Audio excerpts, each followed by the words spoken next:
Pigments. Today we will talk about green earth. I should say greenish earth. Right. There's a distinction here because we're going to be talking about Antica Green, olive umber, and Italian green umbers, which are not terra verts or green earths. An Italian green umber we already covered on previous program, but we wanted to show you the difference in the pigment. Here you can see three pigments what we are talking about, and you can see as the pigments, although Italian green umber we call Italian greenish umber, it's still much more brown. And Antica Green, it's very olive color. So before we had olive umber, Antica Green was our most olive color. This is Antica.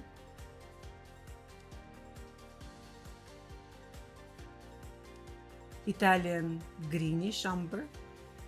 Those two are in our oil paint line.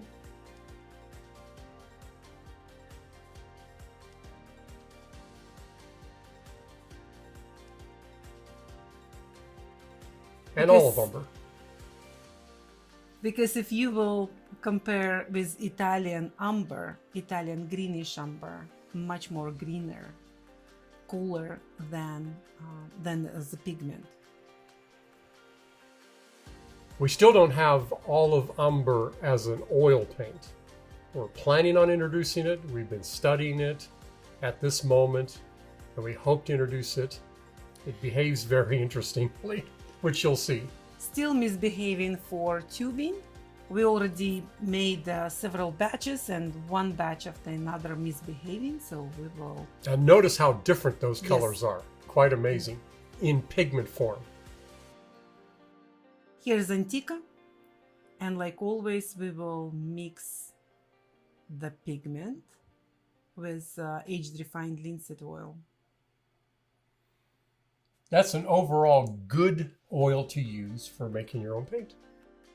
I should mention then Antica Green, probably one of the most popular oil colors for the portraiture. Why would you say that? Because that's what artists using for the shadows. Mm-hmm. Yeah, this kind of makes a warm but greenish shadow, which is always very interesting in flesh tones. The Antica greenish earth or green earth is not a typical green earth. It is actually something like a yellow ochre with a little bit of a perhaps manganese to give it that kind of olive cast. But it doesn't originate with green earths, which are the minerals of celadonite or glauconite. This is not. But we call it a green earth because it definitely has that tint. Antica Green takes moderate amount of oil.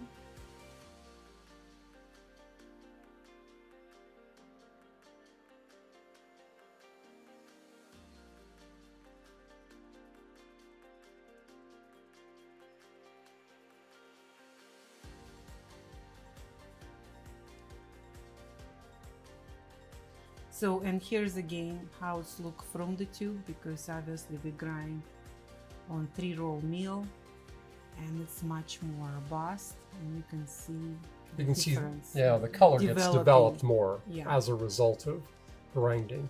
So that's some of the advantages of a mill. And here you can see the color with the Munsell values. Very buttery, very short compared to some of our colors. Which is typical of colors that have a clay content, which this one does. Let's compare now with olive umber. The olive umber pigment actually originates in Armenia. It's a great source of pigments, some of the ochres and even green earths that we now have in our line. We have quite a number of Armenian pigments, and we're going to be introducing more very soon as oil colors. Hopefully this one will be in that release. We really like this color. And you can see the color in the pigment is very light. watch what happens when we add oil. Next program will be about two most beautiful green earths. It's about Tavush green earth, and so probably one of the cleanest what we have among the green colors. Tavush is an area in Armenia, and that's why we call it a Tavush green earth. And notice how green this develops. But because the pigment looks very light colored, this gives us an indication that it is going to be a very transparent pigment. That's a rule of thumb, by the way. When you see a very light colored pigment that then becomes quite dark in oil, it usually denotes a very transparent pigment. You notice this time we didn't add bodied oil, which we usually add to the umbers. But look what happened. With grinding, suddenly color become more wet. That means then actually it's very poor wetting, because when originally we put the oil, it was enough, but more you grind, you see how suddenly that become liquid. That means I did overshoot of the oil.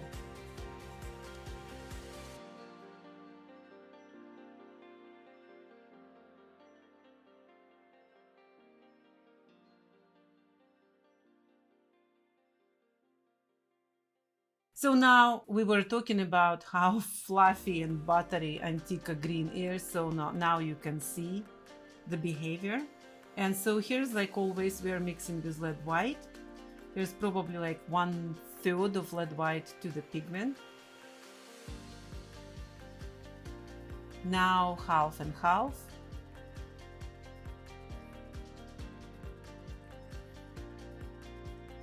And now lead white overpowering Antica Green. It's a beautiful color. I can understand why it's used in flesh tones.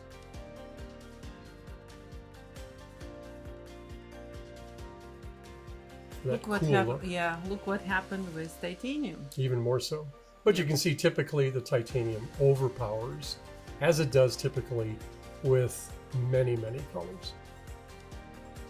And this is our titanium white, which, by the way, is 100% titanium. We don't put any fillers. Most companies will put a filler in it only because they want to tone down or kind of bring down its hiding power or opacity. Titanium be more manageable. Yes. Yeah.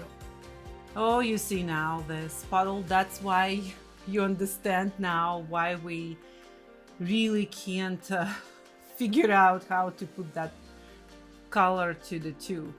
Because when we put on the meal and when it leave the meal, it's very stiff, and the moment it's staying a little bit resting. Yeah, when we age it. So then it's become as liquid like what you see right now. And again, that's that wetting. Tatiana mentioned the poor wetting of that pigment, which is not the same for many of our other pigments like the Antica Green. Yes. Look how transparent that is. But look how beautiful grays. Yeah, it's absolutely these cool greenish grays. It does make a beautiful color. So until we figure out how to put to the tube, you still have opportunity to make your own. It's very easy to do that. So just don't try to make a lot to mix that for the tube. Yeah, the point, it doesn't store very well. Yes. That's what we're trying to overcome. Now we want to mix with yellow earth, or I'm sorry, with yellow ochre. And this time we choose lemon ochre, although in other green earths we choose blue rich. And blue rich has small particles and very powerful yellow, natural yellow. So here we decided to take lemon ochre, which has bigger particles, much more transparent, but even that you can see how fast lemon ochre overpowering green earth.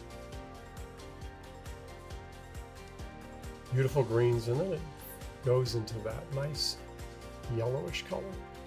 Now I wanted mix with titanium white because it's beautiful brown, but I thought it would be great to see how that will behave as white. So here's olive umber with with The lemon lemon ochre, ochre, yeah. and you will see beautiful. First of all, the behavior is completely different than from, let's say, from Antica Green, and you can see it's cooler here, the colors.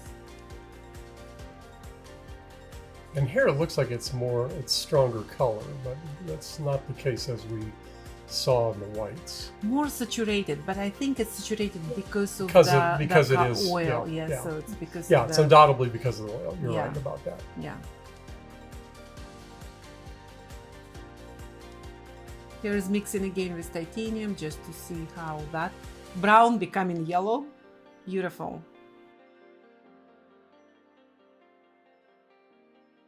And here comparison with lead and titanium, Antica on top and olive on the bottom. And you can see quite a big difference there. Yes. But beautiful colors in their own right. They have a lot of functionality.